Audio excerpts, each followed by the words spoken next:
بسم اللہ الرحمن الرحیم اللہم صلی علی سیدنا و مولانا محمد وعلی آلہ وصحبہ وبارک وسلم۔ پیش خدمت ہے چونٹیوں کا ایک سبق آموز واقعہ۔ یہ واقعہ علامہ ابن قیم نے اپنی کتاب مفتاح دار السعادہ میں لکھا ہے۔ ایک دن علامہ ابن قیم ایک درخت کے نیچے بیٹھے تھے۔ انہوں نے ایک چونٹی کو دیکھا جو ایک ٹڈی کے پر کے پاس آئی اور اس کو اٹھا کر لے جانے کی کوشش کی، مگر نہیں لے جا سکی۔ کئی بار کوشش کرنے کے بعد اپنے کیمپ کی طرف دوڑی۔ تھوڑی ہی دیر بعد وہاں سے چونٹیوں کی ایک فوج لے کر نمودار ہوئی اور ان کو لے کر اس جگہ آ گئی جہاں پر ملا تھا۔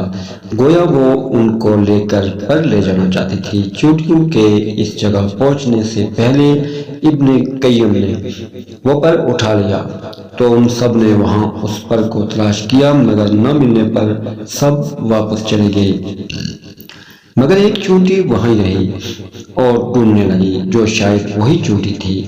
اسی دوران ابن قیم نے وہ پر دوبارہ اسی جگہ رکھ لیا۔ جب اس چونٹی کو دوبارہ وہی پر مل گیا تو وہ ایک بار پھر دوڑ کر اپنے بل میں چلی گئی اور پہلے کے مقابلے میں زیادہ دیر کے بعد کچھ کم چونٹی کو لے کر آئی۔ گویا زیادہ تر نے اس کی بات کا یقین نہیں کیا۔ اس بار بھی جب وہ ان کو لے کر اس جگہ کے قریب پہنچی تو علامہ نے وہ پر پھر سے اٹھا لیا۔ سب نے اس کو دوبارہ کافی دیر تک تلاش کیا، مگر نہ ملنے پر سب واپس چلے گئے اور حسب سابق ایک ہی چونٹی وہاں اس پر کو ڈھونڈتی رہی۔ اس دوران علامہ نے ایک بار پھر وہی پر اسی جگہ رکھ لیا تو وہی چونٹی نے اس کو ڈھونڈ لیا اور اپنے کیمپ کی طرف ایک بار پھر دوڑ کر گئی، مگر اس بار کافی دیر کے بعد صرف 7 چونٹیوں کو لے کر آئی۔ تب ابن قیم نے اس پر کو پھر اٹھا لیا اور چونٹیوں نے کافی دیر تک پر کو تلاش کیا اور نہ ملنے پر غصے سے اسی چونٹی پر حملہ ہوئے اس کو ٹکڑے ٹکڑے کر کے رکھ دیا۔ گویا وہ جھوٹ بولنے پر اس سے ناراض ہو گئے تھے۔ تب ابن قیم نے وہ پر ان چونٹیوں کے درمیان رکھ دیا۔ جو ہی ان کو پر ملا سارے پھر اس مردہ چونٹی کے پاس جمع ہو گئے۔ گویا وہ سب افسردہ اور شرمندہ تھے کہ انہوں نے اس بے گناہ کو قتل کیا۔ ابن قیم کہتے ہیں کہ یہ سب دیکھ کر مجھے بے حد افسوس ہوا اور میں نے جا کر یہ واقعہ ابوالعباس ابن تیمیہ رحمہ اللہ کو بتایا۔ انہوں نے کہا کہ اللہ تجھے معاف کرے، ایسا کیوں دوبارہ کبھی ایسا مت کرنا۔ سبحان اللہ، جھوٹ سے نفرت فطرت کا حصہ ہے۔